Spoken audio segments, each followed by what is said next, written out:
Bom dia, boa tarde, boa noite, paz seja convosco, meu irmão, minha irmã. Espero que vocês estejam bem. Hoje eu quero falar com vocês sobre 5 curiosidades da Páscoa que talvez você não sabia.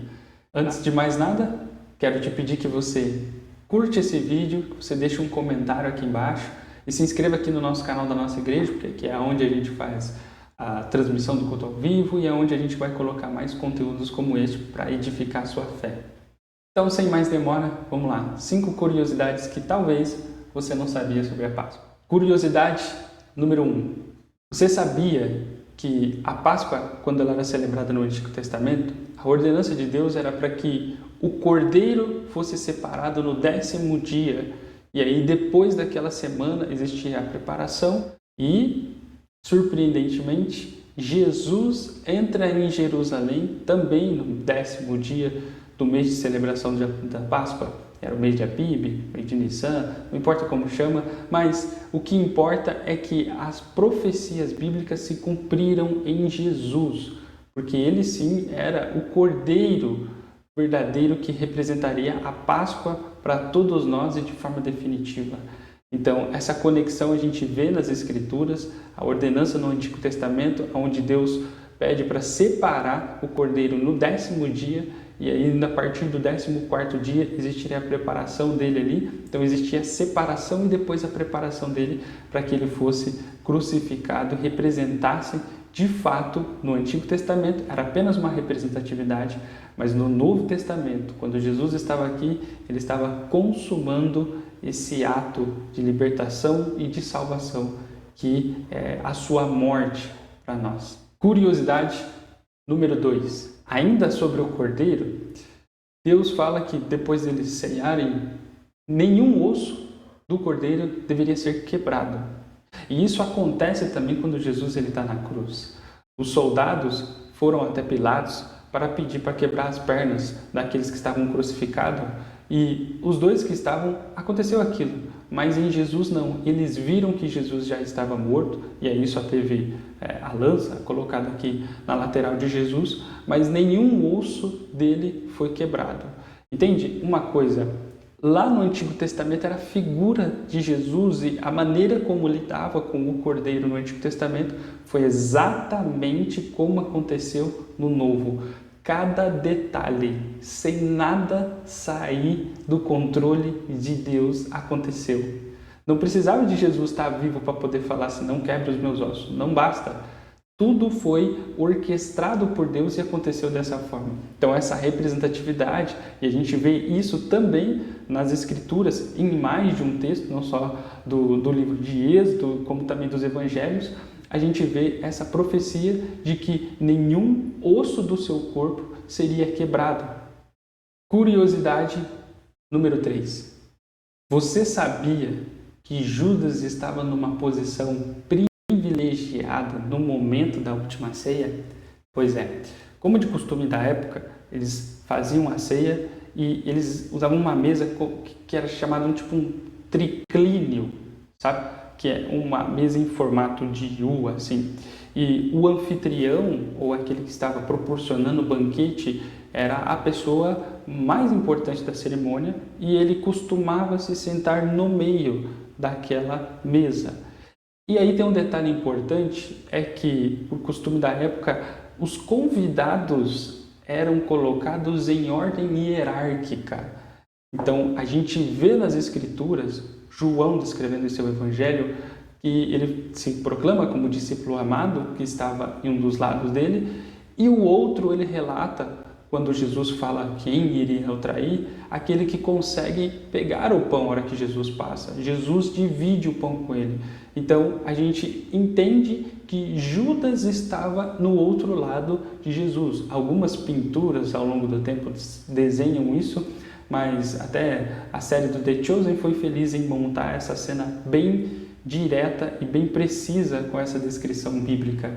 E por que eu digo numa posição privilegiada? Por conta desse costume de hierarquia dos convidados ali. Então Jesus deixa João de um lado e deixa Judas do outro. Isso revela uma coisa importante para a gente, que embora Jesus sabia, embora Judas também já estava tendenciado totalmente a traí-lo, Jesus ainda incita a guardar o coração dele, incita em amá-lo até o último momento. Esse é o Jesus que nos ama. Curiosidade número 4.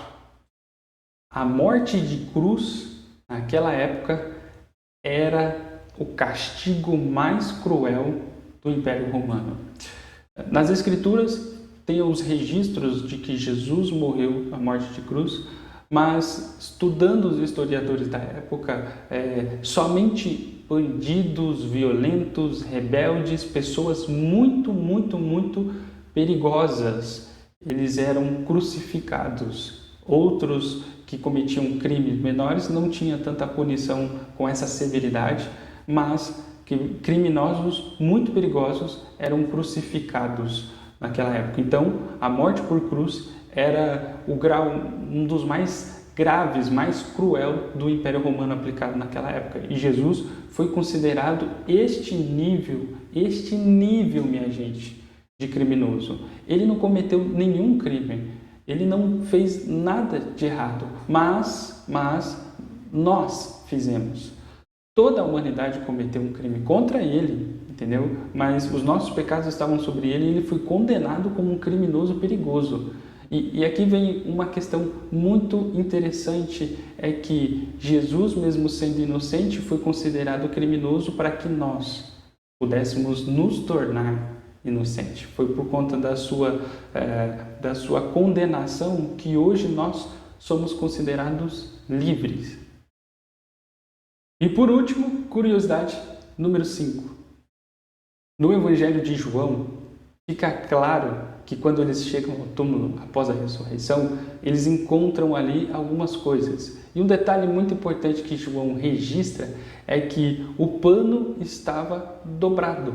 E aí existe uma tradição, cultura da época do servo e o seu senhor, em que quando o senhor ele estava na mesa se servindo e ele iria sair e não iria voltar mais, ele deixava o pano ali jogado ali. Então o seu servo entendia que ele não iria voltar mais. Mas quando o seu senhor dobrasse o pano e deixasse exposto o seu servo vendo aquilo, o seu senhor dobrava o pano e saía, o seu servo via que o pano estava dobrado, ele sabia que o seu senhor iria voltar. Isso é muito interessante, minha gente. Por quê? Será que Jesus estava deixando alguma mensagem para nós sobre a sua volta? Entendeu? Quando eu digo para nós, não é só para Pedro e João que chegaram ali, foram correndo até o túmulo. As Escrituras foram inspiradas e eles registraram isso como um recado para a gente. Jesus ressuscitou e o nosso Senhor vai voltar. Entendeu? Embora Jesus apareceu naquela época para eles, mas eles se ascendeu aos céus e aqui nós estamos com a esperança de que o Jesus ressurreto, Rei poderoso que venceu a morte e o pecado, vai voltar para nos encontrar. E aí, gostou desse vídeo? Se você se alegrou com essas mensagens, esses ensinamentos, eu peço que você deixe um comentário aqui falando daquilo que você mais gostou. E se você tem ideias de outros vídeos que a gente aqui da Escola Bíblica pode produzir para abençoar a sua fé e aumentar o seu conhecimento sobre quem Deus é, sobre quem Jesus é e qual a vontade dele sobre nós, deixa escrito aqui nos comentários também. E antes de encerrar, eu quero te fazer 2 indicações de livro. A primeira de John Stott, A Cruz de Cristo. Esse aqui é um livro muito bom mesmo. E o outro, que também vai te ajudar, se caso você é um curioso das Escrituras, é esse aqui. É a Enciclopédia da Vida e História de Jesus, aqui do nosso querido Rodrigo Silva, que é um arqueólogo muito bom. Deus abençoe você e tenha uma semana abençoada. E lembre-se que nessa Páscoa nós devemos não entregar só o nosso coração, mas a nossa vida por completo, porque Jesus deu a sua vida por completo para nós. Deus abençoe você. Até mais.